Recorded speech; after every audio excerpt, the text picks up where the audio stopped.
don't say it to poke a dig. I say it because the focus needs to be on what we're doing. And I will tell you, this ability to turn your back on our allies and embrace totalitarians is a development in this country that I thought I would never see.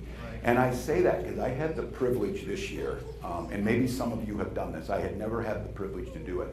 I got the chance to go to the beaches of Normandy on the 80th commemoration this year, and to be there. And driving down those little dirt roads in the French village were houses with little British and French and American flags out front.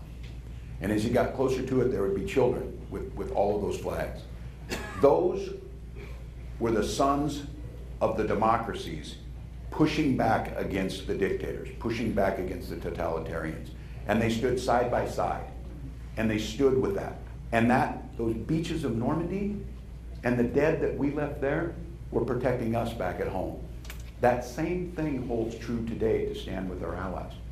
But our allies don't believe they can trust the former president. Right on. They don't believe that we will stand for it. We're seeing it from Ukraine. We're seeing it in other places. And what we found out yesterday, and I think all of you are seeing this, that the former president has kept up a relationship with Vladimir Putin over the time. Now this is one where the folks in this room understand. This is not anything that's happened before. And I have to tell you, some of the things we're hearing from that, it makes my blood boil as a governor. Some of the most challenging times that our nation has seen was during the COVID pandemic, and I know there's some of you in here who lost loved ones, and I know we saw what it did. We know the disruption it did.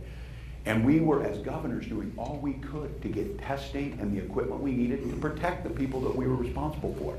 And we were getting no help. And now we find out that Vladimir Putin was getting the things that we needed in Minnesota to keep our people alive. Or the idea that we sat in the midst, and I will say this, all of us in here know, and I know it's very difficult, sometime this afternoon Hurricane Milton's going to come ashore. And those are Americans, those are our neighbors, those are our family members, those are our friends.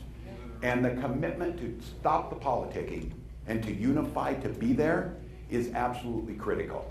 All of the governors are working together. I serve as the co-chair of the Council of Governors. It's 10 governors, 5 Republicans, 5 Democrats, appointed by the presidents, to work together to share our resources in times of need. Whether it's a flood in Minnesota, a hurricane in Florida, firefighting in Nevada, wherever it may be, those are the things we do together.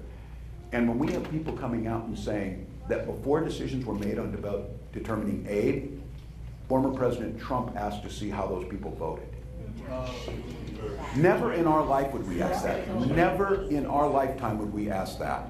So the issue is, and people say we're making everything political. Look, it's not about politics. It's about basic human decency. It's about leadership and character. It's about delivering for those folks. Rather than spending all your time trying to tear people down and divide us, we need President Harris to be there to make sure you're uniting us, to find solutions together, to work across it.